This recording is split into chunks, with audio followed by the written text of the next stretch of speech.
bro, what if we just hear me out, bro. Hear me out. What if we just put our cash game lineups in GPPs? I suffer from a debilitating condition known as atrophic chalkitis. Peter's one of the greatest depositors I've ever seen. Trust the process. Let's go. I got auto matched with Levitan. This is bullshit. If I just go the other way in that 66, I win all the money.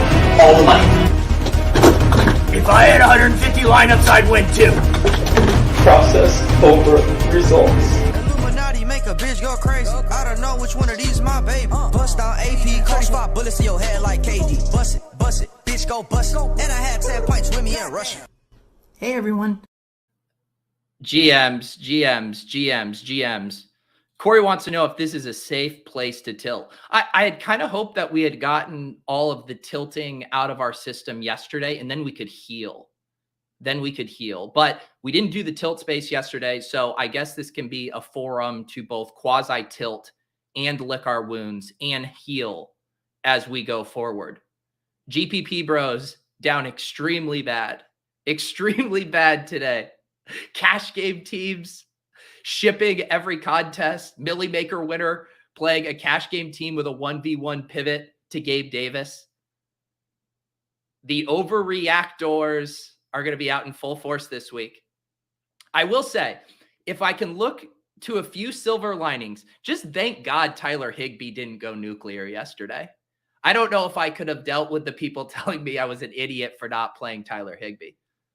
There's certain plays you can tell me and I was an idiot for not playing, but at least the chalk tight end didn't fully shove it down our throats. We're looking for small victories around here after the week 5. I even had to put on my Cash Game King hoodie, just full capitulation.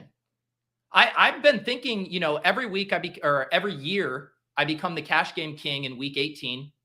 I exclusively play cash, God's game. I'm thinking about pushing it up to week 6. I mean, you just play the cash game lineup every week. Maybe I just play cash. I mean, do you know, I was reading Levitan's cash game review. This dude had 2.5 from Marquez Callaway and 2.1 from Christian Kirk and won 62% of his head-to-heads. Maybe it really is God's game. You don't even have to play good in cash, and you just win 62% of the time? What are we all doing? Why are we playing tournaments? Marquez Callaway, that was a GPP Bros play. I need to pour some coffee.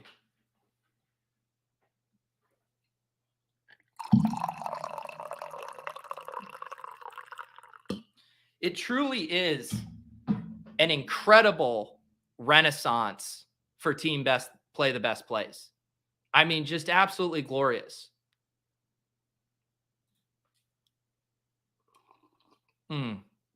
Yeah, that was a bummer, man. Rashad Penny going down. He was a smash. Now Kenneth Walker is going to be a smash. Have I had to deposit yet?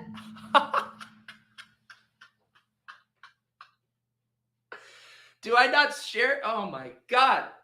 I hope that's a needle. Have I had to deposit yet? I'm not the deposit king for nothing, bud.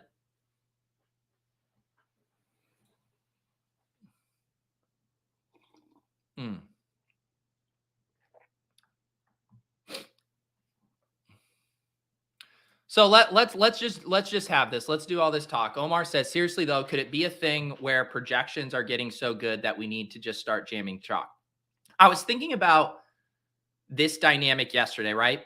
Where we have two things. We have stuff that's outside of our control, what happens on the field, and the quote unquote best plays are hitting. Then we have the meta dynamic of in these tournaments, specifically in the mid to high stakes, your red zone in single entry up to the SPY and above that, the ownership has become a moving target. And I saw Tuttle talking about this yesterday on Twitter in a reply to Smiz. And I just want to flesh this idea out. Let me see what he said to Smiz. Let me zoom in on this. Smith said, ownership projections have felt so wildly off this season, way more so than I can ever remember. I have nothing empirical to base this on. Not sure if it's that case of the algos needing to be upgraded or the field being far less predictable. Dan says, field is getting significantly sharper. Previously identifying who the good plays were and assuming people would play them was enough to get fairly accurate percentage owned. Now the field is adjusting based on that percentage owned, which makes it a moving target. Which that dynamic wasn't out in full force this week. Like when we flipped over the cards, I didn't have a Rashad Penny moment. Like, my God, I played this guy at this percentage. Like early in the week, it seemed like Breece Hall might be sneaky, but then we knew by the end of the week. We also talked with Drew on Friday where it seemed like James Robinson was being underutilized based on early ownership projections, but we knew he was going to be the steam. So it was actually like a good week, I felt like, for identifying that steam. But let me see. The point I was trying to make here is the whole reason. Think about this. Should we just play the best plays when the majority of the field that we are admitting has gotten sharper is actually trying to actively avoid that chalk? That's why some of the GPP plays have gotten accidentally steamed to the point that they become bad plays, right? Because if you're playing what let's call the second tier plays, like you have the cash game best plays, and then you have what I would call the comfy GPP plays. And those comfy GPP plays have been the ones getting steamed up to similar levels of ownership as the best plays. At which point, why would you want to play a second tier play at the same ownership as the best plays? So that's the dynamic I think we're trying to avoid. Like a week like this week, like last week was far more demoralizing to me because I think I played bad. This week, I don't think I played bad. We're tournament players, and we didn't play the cash game optimal. Okay, GG. We move on to next week. Frog always plays the best plays. Withdrawal? What is that? I don't even know. Let's see here. Lots of deposit kings in the chat this morning. What stacks did you run with? Yeah, I'll pull up my lineups here. I was exclusively on Hurts. I had a pretty narrow pool yesterday. I mean, I talked about it on the GPP cram. I was playing Dolphins one-offs. I was playing that game stacking Philadelphia and Arizona, and I kept pretty tight to that. I can't even catch up on the chat here. Yeah, Mad Sox, James Robinson was 21% and Lenny was 16% in single entry. See, and that's the dynamic. Like if I had James Robinson in my lineup, I would be sitting here tilting like I was last week with Rashad Penny. Like you do not want to play James Robinson at 21% when Lenny was 16%. My response to this is not like, oh, I need to go play Lenny. It's that I need to avoid the second tier comfy GPP steam. Like that's the takeaway for me there.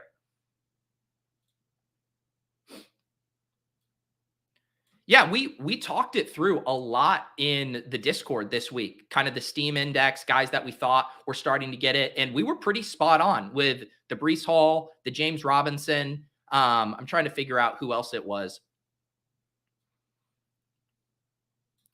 Ramondre came in higher than Fournette. That was another one. You could feel that the Patriots running backs were getting a ton of steam late in the week.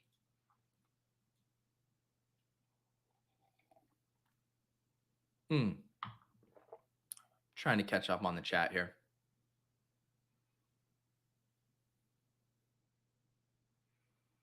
All right, let's start at a lineup here. Let's look at one of my my lineups in the big spot. I did have to do some swaps because I was behind, so these weren't the lineups I started with. So just a hilariously dusty lineup here. 118 points, cash line at 164.96. Beautiful. So early on, the guys that I had locked, I did have Damian Harrison here at 18.4%. Probably should have. I actually don't mind that in context of the rest of this lineup. Singletary at 6.5% was one of the plays I liked a lot. And then I had Jalen Waddle at 6%, which I had felt really good about. I thought there were multiple decent punt tight ends with Juwan Johnson and OJ Howard to where I felt like I could sidestep the Cade Otton chalk. Obviously, that doesn't work out. Otton gets there. What did he put up? Like 9 points. Juwan Johnson flops at 1.5. I really liked Johnson as the tournament punt pivot because, one, you're pivoting directly off of Otton, who is going to catch more ownership. And then 2, you were going to have Olave and Kamara as mega chalk. And so both Juwan Johnson and Callaway, who are going to see a target boost with Landry out, also offered kind of direct leverage both positionally and off of their teammates. So I was happy with that play. Patriots D. Oh yeah, that's why I had Harris in there. I did a little correlation there. So yeah, Harris D gets, or Patriots D gets there. Harris doesn't. Obviously, if that's Ramondre, that looks a little better. This was the team heading in. So kind of the thought process I was going through with swaps is I knew I was behind. And so I wrestled with blowing up the Hurts stuff completely. But my initial read was, the teams I'm chasing aren't Hurts teams. I'm chasing Allen teams, who put up 40 points. And knowing that A.J. Brown was going to be used a decent amount as a one-off, and I thought he was for sure going to be the chalkiest piece here. So I got off of A.J. Brown to Marquise Brown, which ended up being a good swap, and then playing it as a Jalen Hurts skinny to Devonta Smith, and then the double bring back. So that kind of entire pivot, actually don't feel bad about. Obviously Hurts at 15%. You'd ideally like him to be in a little bit lower. But for the most part, on this lineup, I'm not upset how I played compared to last week. Just did not get there. The Waddle one-offs didn't work. Harris left the game injured, and Ramondre got all that work. Juwan Johnson flops as the punt tight end, and then Singletary flops, right? If Singletary's capturing those touchdowns instead of Gabe Davis or Shakir, maybe we can have a conversation. But ultimately felt good about where I was picking my spots for leverage. You could definitely see with the Bills as 14 plus favorites where Devin Singletary could get there. So yeah, I don't have too many playing regrets on this one. I did just really like the idea of being heavy on that Cardinals Eagles game because you had so much optionality with how to maneuver around from it. I'll show you guys on the next team there. I ended up pivoting off of some AJ Brown and Miles Sanders and was able to get to a CMC team that I knew wasn't going to be used. So there was just so much flexibility and gave you the opportunity to just roll out the nuts there if you had the early hit.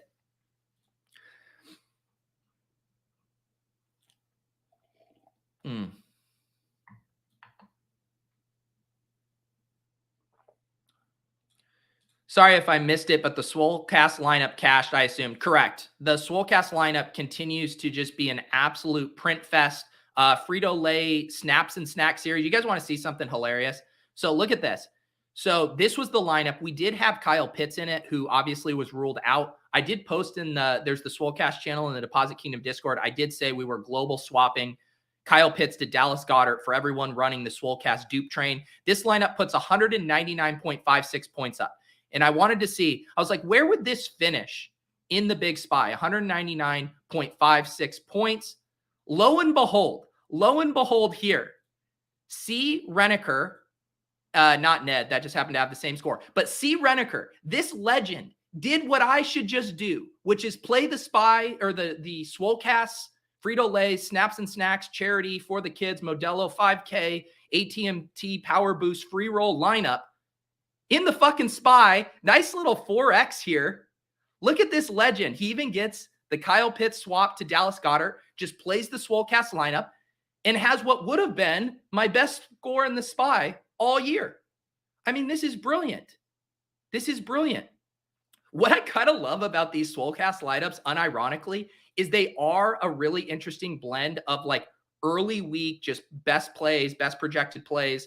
It's, when we're looking at these lineups and building this on a Wednesday, it's like there's one set of ownership out or one set of projections out. Like maybe Cardi has his blitz stuff out by then. So you have a vague idea of the loose points per dollar plays. And then a little bit of galaxy braining, let's do Gabe Davis here instead of, we didn't know Shakur was going to open up at this point. We could have done Diggs, but no, let's get Gabe Davis in here, which ended up being the nut pivot. You eat some chalk like Godwin and Jeff Wilson Jr. You do the Pickens bring back. It's just like the perfect blend of the hashtag best plays and some classic Swole Cast Galaxy branding. So there it is. Easy game. 115th.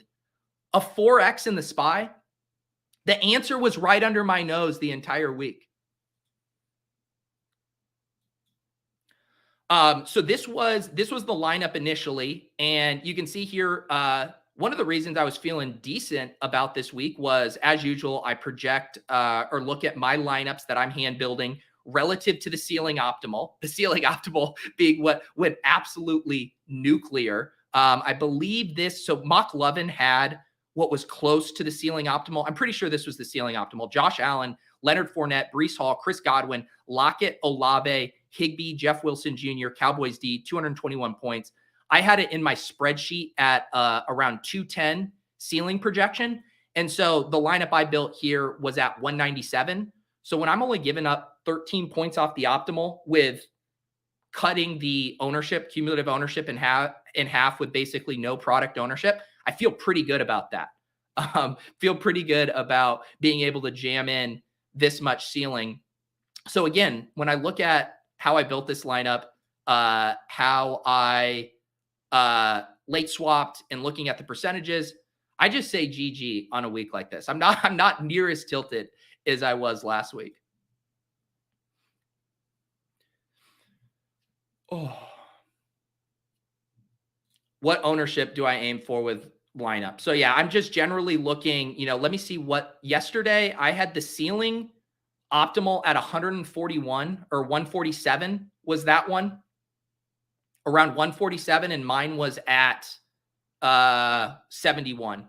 I don't have a set mark for it, but I'm generally cutting it in half from a cumulative ownership perspective. But as we were talking about with Dink on Friday, like when you're comparing how much projected points you're willing to give up, you can't just have like a set number, right? Because the ceiling optimal and the projected ownership each week is going to be different. And that's why I think it's an important exercise to look at the ceiling optimal from both a ceiling and ownership. And then that kind of gives you the benchmarks from there.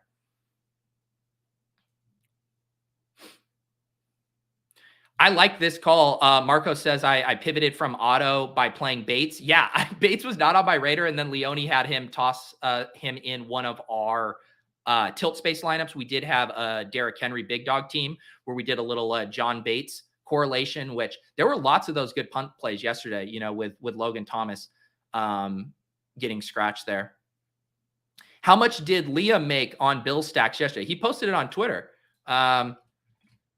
He had a team in the Millie, which, let's see, ended up finishing 39th in the Millie Maker. Of course, he had a Josh Allen, Diggs, Gabe, Shakir, Onslaught.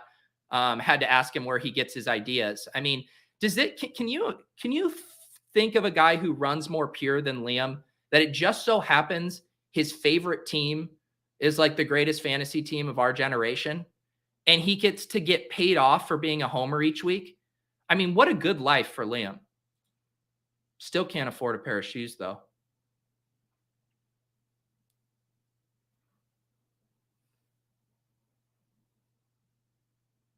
Behind on the chat again. I can't keep up with you guys.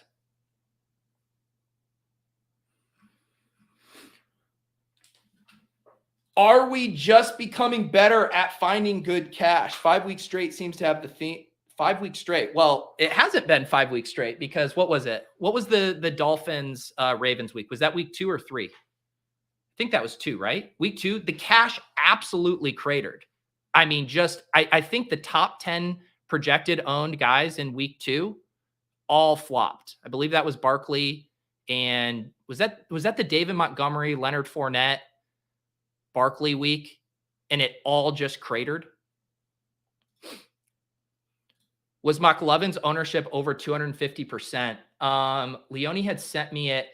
He had it at 213. So what's so funny too is the optimal that Leone had early week that he was comparing his Thunderdome lineup to was the exact lineup that McLovin ran. So he had it at a ceiling of 205, ownership at 213.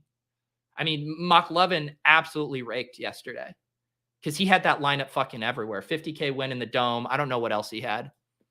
Did you guys see the Millie lineup? This was the Millie lineup here. like a legit stone cold cash team with a 1-for-1 off of Olave to Gabe Davis, I believe. Josh Allen, Leonard Fournette, Kamara, Gabe Davis, Godwin, Lockett, Otten, Brees Hall, Cowboys D. $1 million to Mr. Chev Chelios. I'm honestly surprised it wasn't duped. Sorry, Paul. Paul's the one who sent me this screenshot, so we do get to look at Paul's Millie Maker team up here. 144.86, Josh Allen, Damian Harris, Brees Hall, Tyreek Hill, Callaway, Shakir, Quentin Morris. Oh, man, look at the galaxy braid on that Bills. I like that.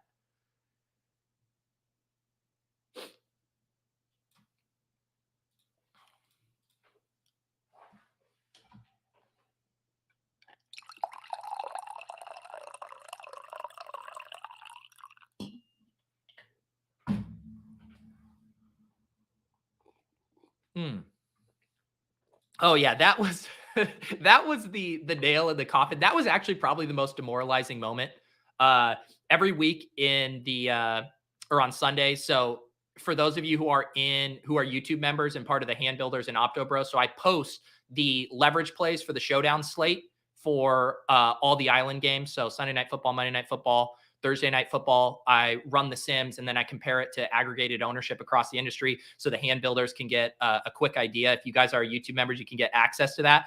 But yesterday was going pretty bad. And people started asking me, all right, what are you going to post the Sunday Night Football? And I said, I'm waiting for one more demoralizing thing to happen, and then I'll get to it. And like clockwork, you had the Dallas defensive score within like 4 seconds of me saying that. So that is how yesterday went. And then we played Showdown. That's how we get it all back, boys. We get it all back on the Showdown slate.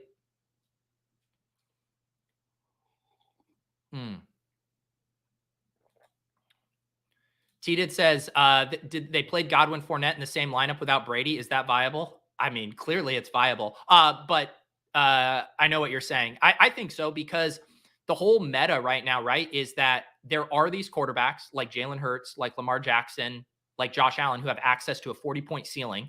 I think it's fair to wonder right now, does Tom Brady have access to a 40-point ceiling? No, probably not. But this offense was all priced down so much that you could have your cake and eat it too. You could get access to the pieces in that offense and then get a higher ceiling quarterback elsewhere. And sometimes we do that in a reversed way, right? Like this coming week will probably be a good example where I'm guessing when the Chiefs play the Bills, the quarterbacks will be extremely expensive. And so maybe you get a pay down quarterback in the mid 5Ks, and then you're jamming a Kelsey or a Diggs or whatever because you can't afford it. So similar concept there, going cheap with pieces you like and then getting up to the quarterback with an elite ceiling.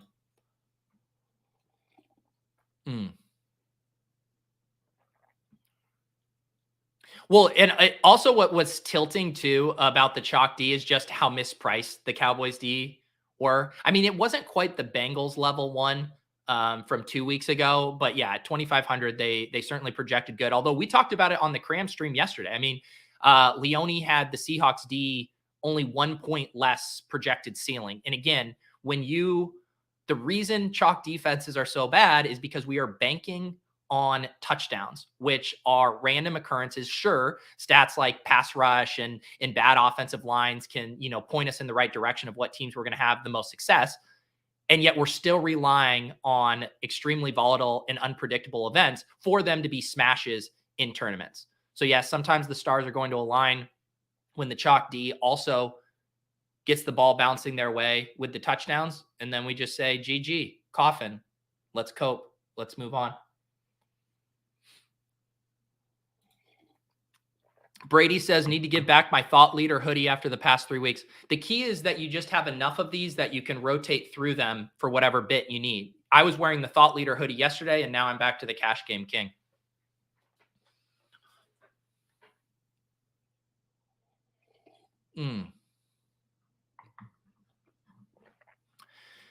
Conman says, these QBs breaking the slate are the only route now, it seems. Find the lowest between them and Skinny.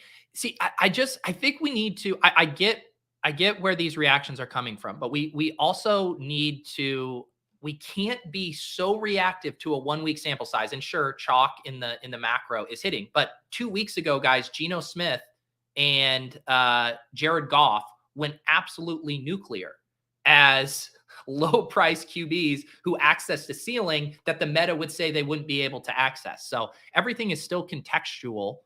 Obviously, a handful of these quarterbacks have a higher ceiling from a projectable standpoint, but that doesn't mean that mid 5K quarterbacks can't access a 95th percentile outcome on a given week.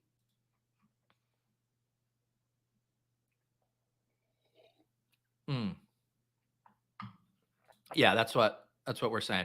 And this is why you have to really check your overreactions. Let me look at my other lineup here in the smaller SPY.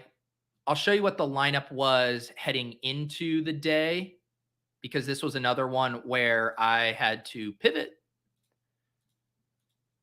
There's no better feeling in the world than going in and having to spend the 45 minutes working on your late swaps just to eke out like 5 percentage points more of min cash equity. It truly is a great way to spend your Sunday afternoons. Sorry, honey, I can't go for a walk.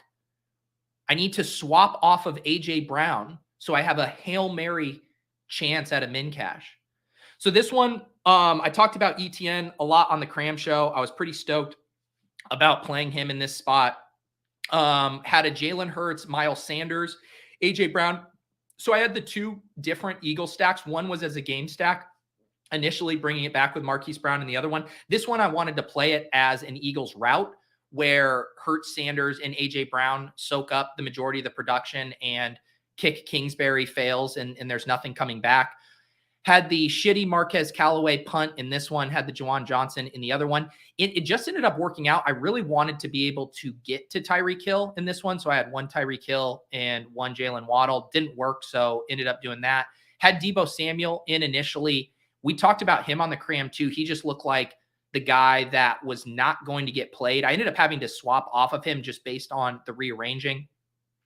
There's my OJ Howard punt play at 2,600 that bombed. Seahawks D as the pivot off of the Cowboys. Again, similar projected ceiling as that other one, 196, the ceiling optimal around 210. So felt good about this one, even lower projected ownership than that other lineup. And here's where it ended up. So once I had ETN at 14.4, Waddle at 5.3, Callaway at 2.5, OJ Howard, GG, Coffin, double bagel, Seahawks D at 1. I knew I had to get funky. I did keep Hurts, knowing I needed that ceiling, went to Devonta Smith, and then I ended up with the Marquise Brown bring back, and then I used that salary to get up from Miles Sanders to Christian McCaffrey. So just trying to get in as much ceiling as I could while lowering my projected ownership. So McCaffrey at 2.2, Smith at 9, Marquise Brown at 9. Thought that gave myself a prayer to min cash, but I did not pray hard enough. Absolutely did not pray hard enough. Jimmy, this is what I needed to hear this morning. Jesus is king. And if I prayed harder, I would maybe have done better yesterday. Marco says ETN's role is increasing. Yeah, it's increased now on back-to-back weeks. He did have that fumble. They recovered it, or I think they called him down before, but that game was frustrating. I mean, Trevor Lawrence looked awful yesterday. It did seem like ETN was going to have a massive game, and then Lawrence just made a lot of mistakes here. I like this, Don. This is nice positive thinking. It's a week 18 season. We shipped week 2. We know the methods work. Just hold strong. Yeah. If anything, like, trust me, is yesterday demoralizing? Of course. It sucks to get your dick kicked in back-to-back weeks. I get it. But if anything, the cherry on top is that the overreactions are going to be incredible. We're going to see more chalk condensing, more people playing the chalk tight end, the chalk defense, because there's no way it could fail. So yeah, I'm excited about that from a tournament perspective. We're going to get some really nice setups over the course of the next couple of weeks. We also have bye weeks hitting too. So we're going to have multiple teams off the main slate that otherwise would normally be there, getting chalk condensing. The other thing I think I might do for you guys, I was thinking about this. I think what I'm going to do collectively for GPP Nation, because I'm a man of the people, this week in one of the spies, I'm going to go deposit again because I'm going to need to. I'm going to go into probably one of the baby spies, maybe like a 555 entry. I believe there's one that is that size. I'm going to run the ceiling optimal. I'm going to put the ceiling optimal in the baby spy for one of you guys. Not one of the 2 big spies that I normally review on here, but in one of the smaller ones.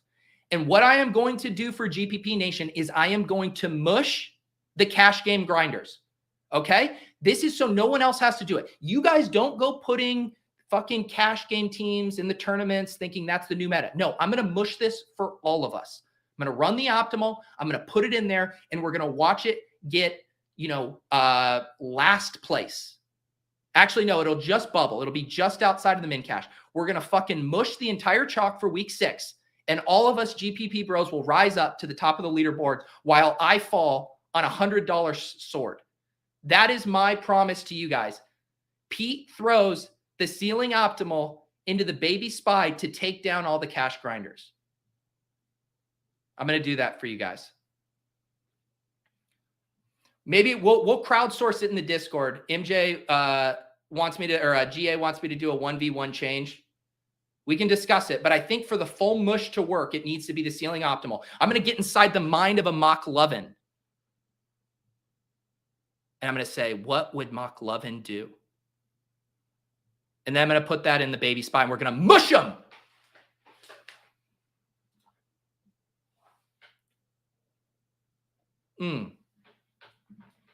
If you can't beat them, join them as an undercover mush officer. I mean, I don't even do we even want to look? We need to look at the deposit kingdom here. I don't even know if there's anything to look at these winning lineups. Let's see what won the big spy. I assume it's like very similar to all this other shit. I mean, what do we even learn from this? What do we even learn? Nick Foster. Congratulations, Nick Foster. Josh Allen, Kamara, Breece Hall, Diggs, Gabe Davis, Pickens, Otten, Lockett, Cowboys defense. I don't know what to say. Breece Hall at 11.7%. That's not bad. Gabe was a sick play. Pickens on the bring back made a ton of sense if you were doing that game. Then just eating the chalk elsewhere. No Godwin. You sidestepped the Godwin chalk to play Gabe Davis. GG. What else was I looking at? Let's look at the Deposit Kingdom Weekly League. There's nothing better than looking at the ownership percentages in the Deposit Kingdom Weekly League. Look at this. Only in our league. So we have Diggs at 10.8%, Gabe Davis at 9.5. What was it in the Big Spy? 14.9 to 7.5. So good. George Pickens at 11.8 here. 11.7. Okay. All right. So we match the field with our Pickens love. Kamara 15.5 versus 18.9. Jeff Wilson Jr. only at 14.5. Allen at 13.8 versus 11.9. So we were overweight Allen. This is the one thing, though. I'm disappointed in Deposit Kingdom Nation. I'm disappointed in you slappies. 27.8% of you playing the Cowboys defense. Do you know, of all the chalk yesterday, the one that really got my blood boiling was this Tyler Lockett game? I mean, this one, like a lot, if Fournette beats me, you know, I can live with that. If Godwin beats me, I can live with that. I mean, they were underpriced. They have massive roles. But you're telling me fucking Tyler Lockett on 6 targets scores 2 touchdowns. One of them, Geno just fucking threads it, just drops it in the breadbasket there. There's like 19 hands flailing around and Lockett comes down with it. Disgusting. That one tilted me. I mean, I will say that's the one place to get your chalk out of your system is the Deposit Kingdom. I mean, Geno's just fucking good now, guys. It's time to wake up. It's time to adjust our priors. Geno Smith is good. Let's see. BJ up here. So all of these teams have the same thing. Basically, Allen stacks. We have an Allen to Shakir skinny here. That's interesting. Yeah, this is just a cash game team. Did anyone roll out a tournament team? AJ Brown at 18%. Here's another Josh Allen double. I like the Hunter Henry play. Again, another one of those cheap punt tight ends that were viable. Josh Allen double. Josh Allen double. Oh, I don't know if this is refreshing, right? I like the Dalvin Cook play. Everything's just Josh Allen doubles. All right. Oh, here. Okay, we have a Hurts team. Let's see how a Hurts team won, because I was playing Hurts. So you do have Hurts to Devonta Smith and Goddard. Goddard comes in at 17%. And then just chalk around it. Fournette, Kamara, Lockett. Zay Jones was a nice play. And then Cowboys D. So this is what a winning Hurts lineup looks like. And if you hit on Fournette, Kamara, Lockett, you can let it ride. And you sidestep the A.J. Brown flop. Nice lineup there.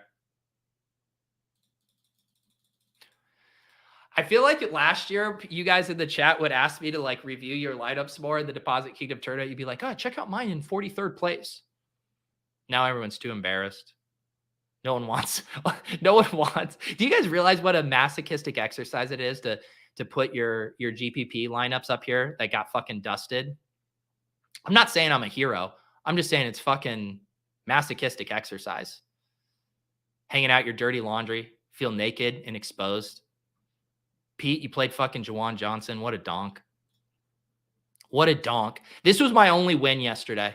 This was my only literal win and a moral victory. On Club Top Shot on Tuesday night, we drafted one of these Hail Mary teams. So this is same concept as the Battle Royales, except there's 12 teams instead of 6. And I went Justin Jefferson, then James Robinson, and then I set up this Geno Smith stack here. And I believe I was trying to get, I forget exactly what I was trying to set up, but with this last pick, I had tight end left. And I said, I really don't want to take Taysom Hill, but I think I have to. I need a tight end. I already have Geno, Metcalf, Lockett. So I finally got to I just fully capitulated on this Taysom Hill stuff. And lo and behold, turn a $50 entry into $700. At least I don't have to deposit on Underdog for a little while. Taysom Hill, the god. 34 fucking points from Taysom Hill. 9 rush attempts, 112 yards, 3 TDs. This dude's going to fucking break Best Ball Mania 3 this year. Shaking my damn head.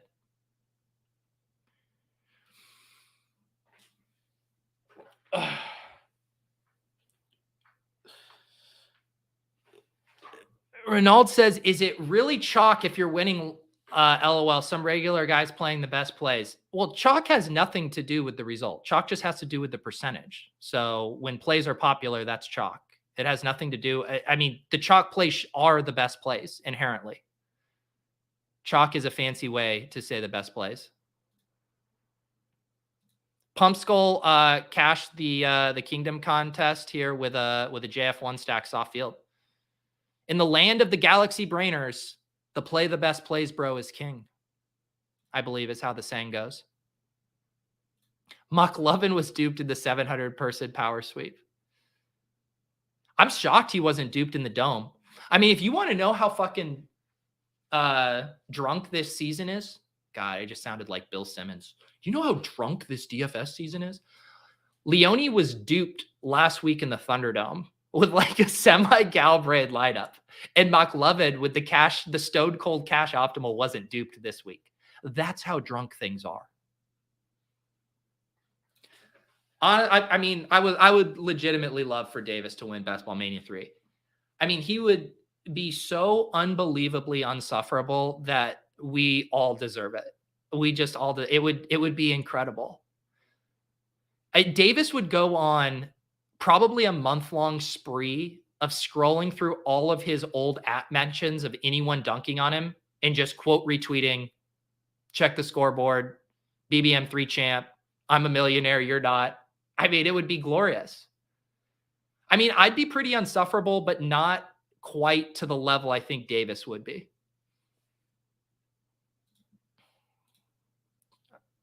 I love Pete's Harry Carey voice. I'm a nasally boy, dude. I don't know what to tell you. I'm a nasally boy. Did you guys see Kitchen had a milli sweat yesterday? We got to look at this lineup Kitchen had. I mean, This thing was wild. This thing was absolutely wild. Okay, so first of all, of course it has Derrick Henry. Of course it has Derrick Henry. I believe he said it had Cowboys D to start, and then he pivoted it while trying to climb the leaderboard, which was actually very sharp. Good process, Dave. Did do the Lockett Olave biddy, Kamara, Shakir, Hunter Henry, Leonard Fournette, skinny stack Josh Allen with Shakir, no bring back. Kamara, Fournette, Derrick Henry won off because of fucking course. This is such a Kitchen lineup. I love it. Congratulations to Kitchen. I don't know where he ended up finishing.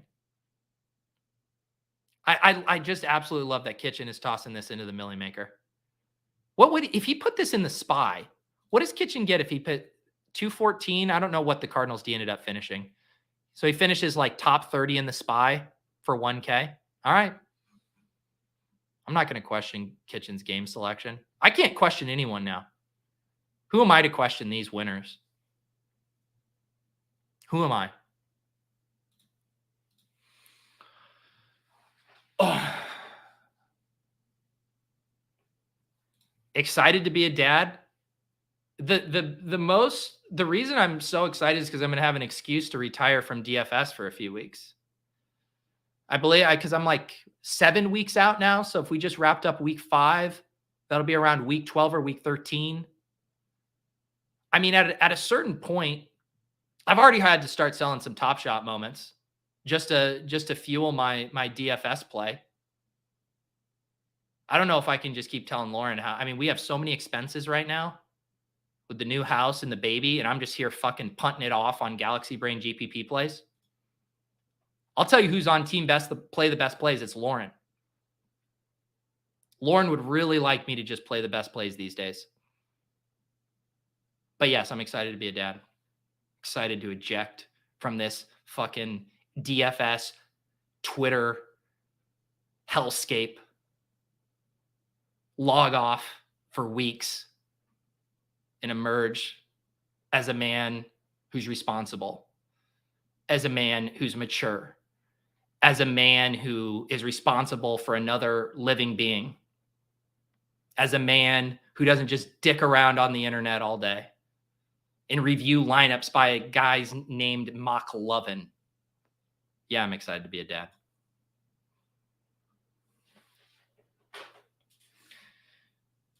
Yes, Tony, I will be playing Showdown this evening. I've gotten back in the 20 max streets, very much enjoying it. Like I said, in the Discord, if you guys are YouTube members, every afternoon, I will post the top leverage plays from Run the Sims, Run the Optimal. They're on their 10,000 simulations, then compare that optimal rate to projected ownership from multiple sites. And then you can find the best leverage plays there. And also one of the really nice things on the Run the Sims stuff, and I can show you here, is that they now have the projected, or not projected dupes, but it shows you the product ownership, which can give you a really good idea of how often these lineups are going to be utilized by the field. So you can come in here. You can tweak inputs if you want. So one thing that I do is I like to play out various scenarios. So this is these points scored are going to be based on the implied Vegas totals. So 51.5, Chiefs 7-point favorites. So they're implied to score 29 points, Raiders 22. So you can run the Sims like that. It'll show you the optimal results, which these are the numbers I pull and compare to projected ownership. But then you can get the custom lineups here and see they don't have the ownership in because it hasn't filtered in, but the product own, basically anything over 100 is going to be duplicated a good amount of times. And then you can kind of scroll through in, you see the frequency. All right, this top lineup is appearing in the simulations 21 times, the most frequented lineup. Devontae Adams, captain, CH, Carlson, Derek Carr, Hunter Renfrow, Mac, Holland. So a 5-1 Raiders onslaught. But then what I like to do is I like to go in and play with different scenarios. So I'll be like, what if the Raiders score 12 points? What if this is just an absolute Chiefs route? They score 40. Trying to find the kind of extreme outcomes. And then I will adjust some of this other stuff. Like if they're down this much, I'm going to assume their rush rate is up a little, so I'll boost their rush rate. Same with the Chiefs. If they're up this much, maybe their rush rate is a little bit more. Or sorry, I need to lower their rush rate. Take that down to a 35, and then I'll rerun the Sims under a different assumption, a different input assumption there. And then this is kind of a good way you can start to see, all right, so now, obviously, when you're playing the Chiefs as a massive win, you're going to see the Chiefs onslaughts showing up more frequently here. So top lineup, Patrick Mahomes, captain, CEH, Carlson, Renfro, Chiefs, Kelsey. So yes, Run the Sims makes it very easy to play Showdown. I'll be posting those leverage numbers in the Discord later this afternoon. LaVisca Overzet. My God. Yeah, Nick says, did you ever figure out why last night McPherson was sim so much higher than Tucker? Yeah, I asked Justin in the Discord. Let me see if I can find his response so I don't butcher it. Let me find it.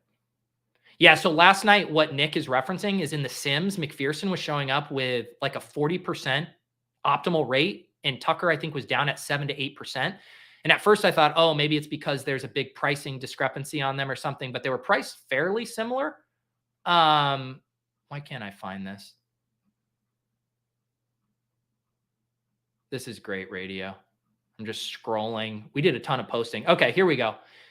So Justin said, yeah, so the Sims are primarily going to reward kickers and offenses with tons of yardage compared to touchdowns. So if you wanted to get the McPherson number down, you can drop the Bengals plays down to the same as Baltimore. So it sounds like yardage compared to touchdowns, I guess the thesis being, or the data showing, that the Ravens have been far better converting their drives to touchdowns, while the Bengals have more yards and more drives that stall out for field goals. But it was a huge discrepancy. I ended up with a decent amount of McPherson. But yeah, the kickers have been popping in the Sims a bunch. I know Justin had done a lot of overhauling this offseason with the Sims, and the kickers seem to be undervalued relative to the frequency that they're used. Yes, we did have to roll the Ave Maria Justin Tucker clip last night on the Ship Chasing Twitter after that. Sky Overzet. Sounds like you want my daughter to be a stripper, Chris. All right, we're shutting it down on that note. My God. Appreciate you guys hanging out. Hope you guys appreciated this GPP therapy. Like I said, you don't have to play the best plays next week. I am. I'm going to mush all the cash game grinders. We're going to crowdsource the ceiling optimal. I'm going to put it in a spy, and we will take them down together. Have a great week. I'll catch you in the Discord for the leverage plays tonight. We'll see you next time. Peace.